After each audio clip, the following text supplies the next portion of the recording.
Alrighty guys, welcome back to another LEGO set review from BrickByBrick, and today we have the LEGO Marvel Superheroes set number 76109. This is Quantum Realm Explorers. This is the only set based off of the movie Ant-Man and the Wasp.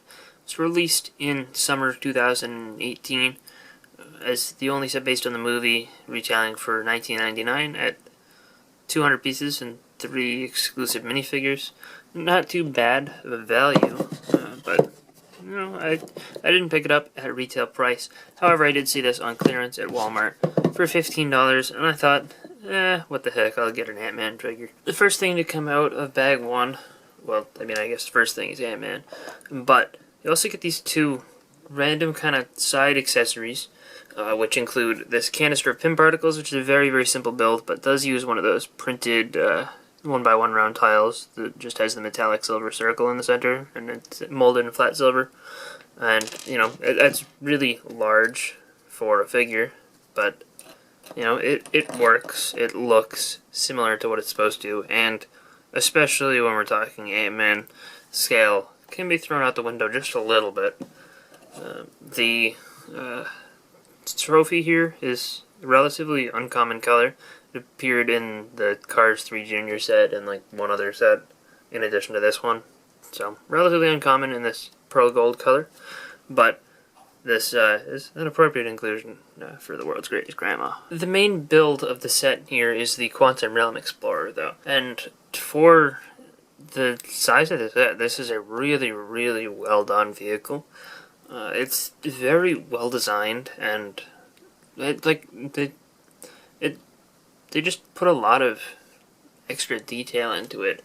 Made it look really cool and really interesting. And I don't know, I've never really seen a vehicle quite like this. I mean, aside from in the Ant-Man movie. So, I don't know, I appreciate it quite a bit. The vehicle uses some stickers to create some wiring there. And then there's a sticker down here, as well as two stickers down there, which are basically just mirrored of that, and then some more exposed wires here up on the top. You got these 3 engines, which are created by barrels, as well as these two, I don't know, thruster units, which use a lot of these kind of engine pipe pieces, which, you know, those are kind of cool. And these can be rotated up and down, but, you know, neutral position is here, and that's where it makes sense, because the hollowness of the bottom of these pieces also makes them kind of look like engine outlets as well. The whole vehicle is kind of built on one of these helicopter base pieces. You can kind of see it there. It's interesting how that's done, and you know, you really kind of don't see any of it aside from these front sections and then kind of the tips at the back. So those are just interesting, and I wanted to point that out. These pieces here, they kind of cover up a little bit of the center section. Those are actually pretty uncommon pieces. They haven't appeared in a set since 2007, so it's cool to get 2 of them here. And they use some roller skates throughout the build, just to create a little bit of extra detailing. You do get extras of, or 1 extra in each color, so I guess you could have someone skating around. It's a pretty well-designed thing. The coolest thing, though, is these dishes. 2 of them, exactly the same, but they're printed really, really nicely, and that just looks awesome. And you know, you can access the cockpit by folding those open, flipping this up, and from there, you can stick Ant-Man himself into the cockpit. We can close up the bubble.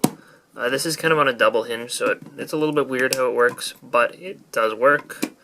And you just want to get that so that it hits down there. It goes down as far as it can go. Then you just push in the sides, and it's all sealed up, and it looks like a full bubble. Even though it isn't, you can see the line where this canopy, the dome, kind of is covered on the sides. But it is fully enclosed, really. There's some really tiny spots down here on the bottom, and these spots down here on the back. But those are the only places where, you know, there's any sort of hole created. And up front you do have these little grabber arms, which, you know, they're kind of like little robotic hands. So I guess you could dive into the quantum realm with this thing. You could pull out the world's greatest grandma trophy that you accidentally shrunk too small, and then you can kind of grow big and, you're back, and you brought your World's Greatest Grandma trophy. There's one additional feature, which is that there's a little bit of a clip behind the chair, and that clip can be used to clip in Ant-Man's shrink gun, and everything still closes up exactly as it did before. Fits in perfectly fine. And for a set based on Ant-Man and the Wasp, it would make sense to include both Ant-Man and the Wasp. So, that's good. Nice job. The Ant-Man figure is a new version of Ant-Man. It's not the same as the one that was released in the 2015 Ant-Man movie set, called the Ant-Man Final Battle. And that set, there were availability issues with it towards the end of its lifespan, and it kind of retired early, and that Ant-Man figure got really expensive real quick. This one is not too different, so it works perfectly fine as a substitute for that one, but it is new as the torso and legs are based on the upgraded suit from Ant-Man and the Wasp. I still have no Civil War minifigure version, but this one is cool. It does come with a shrink ray, which he didn't use in Ant-Man and the Wasp at all, wasn't present, but they did have some sort of shrink gun in the first Ant-Man, so I don't know if this is supposed to just represent that, but it's here, it's a thing. The two figures have kind of one noticeable difference. So Ant-Man has a specially molded helmet, Wasp doesn't. The Ant-Man one is not accurate to the movie. This is based on concept art, actually, from the first Ant-Man movie, and they never updated the mold in LEGO, or haven't at this point, at the point of the release of this set. In the Endgame War Machine Buster, they have a pretty neat looking helmet for Ant-Man. It uses the Firefly mold that has the antenna on the sides, similar to the way this one does, but it has no molding for the goggles. They're just printed on like Wasp's here, and Wasp's helmet here does not look that great at all. It's simply using the Invincible Iron Man helmet, or the comic book version of the Iron Man helmet, and yeah, it lacks any depth at all whatsoever, which, you could say that about the new War Machine Buster Ant-Man helmet, but at least that one has the little antenna things and the shaping is better. This one just doesn't really work for Wasp, which is unfortunate. The torso prints on both of these figures are fantastic, and I like them a lot. Ant-Man gives leg printing, Wasp doesn't. You can see the Ant-Man figure is done way better than this one.